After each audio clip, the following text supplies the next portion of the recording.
So I've been thinking about goals. We are in the autumn and this is a time of transition when people start to think about the big things that they want to achieve in their academic or work lives. And I've been thinking about the steps that I've taken to achieve some of the biggest goals of my life this year. And though there are major goals that I would love to achieve in this part of my life, the ones that I've achieved this year are the ones that have been in the back of my mind for such a long time and have made me felt the most proud of myself. For me, this has looked like hosting my own open mic, performing my poetry on stage for the first time, co-directing a theatre production, and talking on a panel about faith and my life, as well as running my first 2 herbal workshops. So one of the biggest lessons that I've learned is the power in starting small.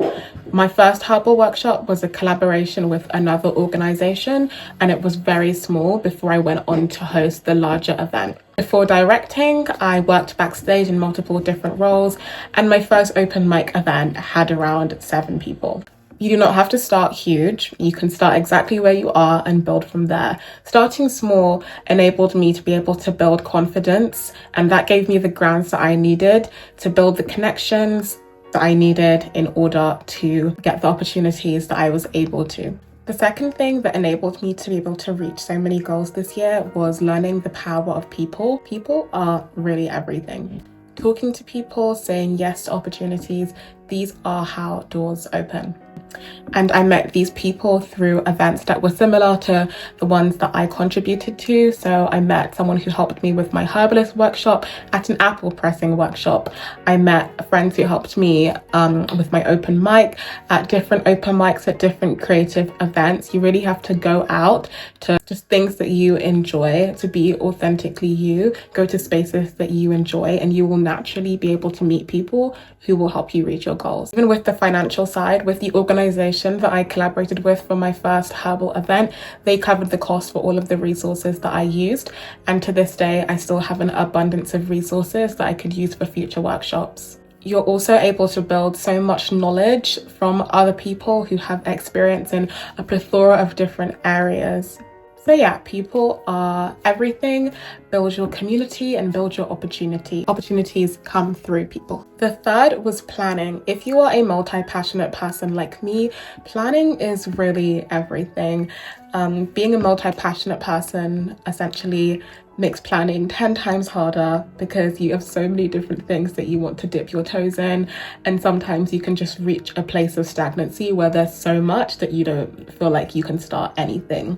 So being able to plan, I have so many YouTubers that I love to watch who talk about multi-passionate living and planning, and I'll link those in the description below. But yeah, so time management, blocking out space, and treating your hobbies seriously were things that really helped me to be able to juggle multiple passions without burning out. The fourth thing that helped me was surrounding myself with such inspiring people. My friends and my family are some of the most inspiring people that I have met. They are constantly pushing themselves to reach higher levels, to do cooler things.